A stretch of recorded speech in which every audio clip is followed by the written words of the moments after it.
tratamento hoje, tem controle, mas não tem cura. Porque a esquizofrenia vem em cima de uma personalidade específica. É uma criança que sempre foi mais reservada, mais tímida, com menos mecanismos de defesa. Então é aquela criança, aquele adolescente que não sabe responder a uma agressão, que não sabe lidar com dificuldade, ele foge, ele se omite.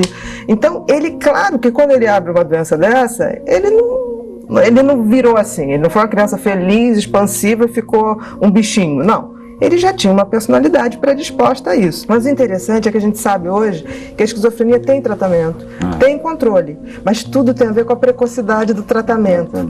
Né? Então, por exemplo, o primeiro surto... quanto mais cedo começar, melhor? Com certeza. Por exemplo, o primeiro surto esquizofrênico, o índice de você poder controlar aquela pessoa para o resto da vida sem recaída é de 80%. Quando vai para o segundo, isso baixa para 50%. E a partir do terceiro surto, a probabilidade daquilo não cronificar de uma forma que a gente vê muito no Hospital Pedro II, né? Aqueles pacientes mais crônicos, baixa para 30%. E o que acontece? Então você tem que tratar imediatamente? Sim.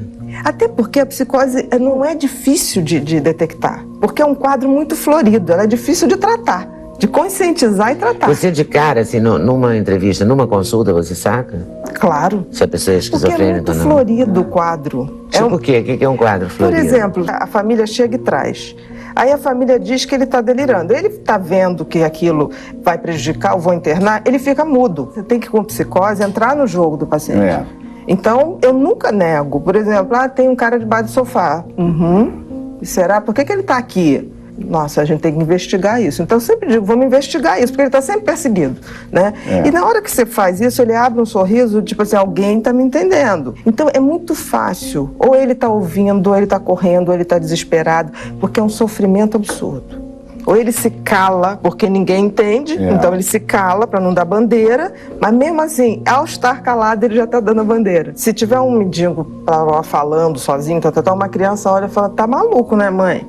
Uma criança vê um surto psicótico. O que acontece no Brasil é que o primeiro surto, se é na classe rica, manda para fora, isso aí é um estresse, vai estudar, vai não sei o quê. Se é na classe pobre, acontece uma coisa engraçada, vai pro pai de santo. É o que eu digo sempre, rezar nunca faz mal.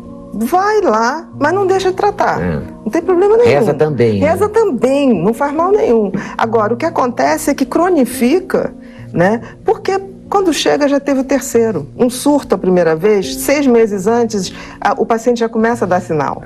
Ele começa a se achar estranho, ele começa a achar que a realidade está diferente, ele já começa.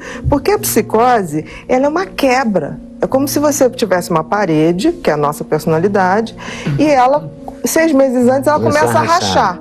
Mas tudo bem, tá tranquilo. Quando explode o surto, aí abriu uma fissura. Se você não trata ali na primeira, aquela estrutura, depois do terceiro, aquilo vai pedacinho para tudo que é lado. Aí tem o tal do empobrecimento, né? Afetivamente fica uma pessoa embotada, uma pessoa como se não tivesse sentimento, mas na realidade tem, mas não sabe mais expressar esse sentimento. Teve uma época que se glamourizou a genialidade artística com a psicose.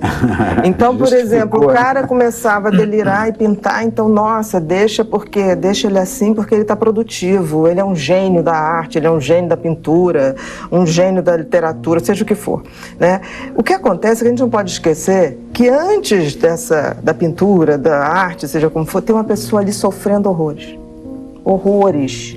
A psicose sofre. E sofre por quê? Porque ouve vozes, porque tem visões, porque sabe que está diferente do resto. No início, antes de abrir o surto, ele tem uma sensação de estranheza muito desagradável. Porque nunca é uma estranheza assim, nossa, eu tô mais bonita, eu tô bacana. Não, uma estranheza, o meu corpo não bate com a minha mente. Quer dizer, é uma sensação de estranheza no mundo, não tem lugar para você. A psicose se caracteriza por delírio, alucinações. Delírio é eu começar... eu entrar numa realidade que não é real, eu criar uma realidade paralela. Então, por exemplo, eu começo a achar que estão me perseguindo porque eu tenho uma informação que só o FBI sabe e a Rússia está atrás de mim, na época da Guerra Fria. A alucinação é um pouquinho mais grave, ter uma percepção distorcida de um estímulo real ou perceber o que nem existe, ver o gato que não está lá. Ou então ver uma sombra e distorcer achando que é o gato. Então, isso é um sinal de gravidade.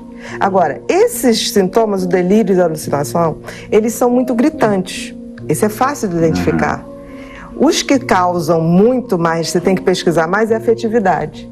Porque você sabe que o cara sente, mas ele não consegue expressar.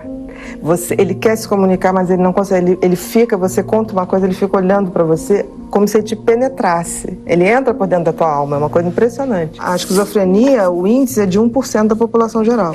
Desse 1%, 6% se matam por desespero, por absoluto medo, cometem o suicídio, tentando fugir de alguma coisa. Entendeu? Então, hoje, a regra é muito clara. Por exemplo, se tiver uma ameaça à vida da pessoa ou à vida de terceiros, o médico tem que intervir.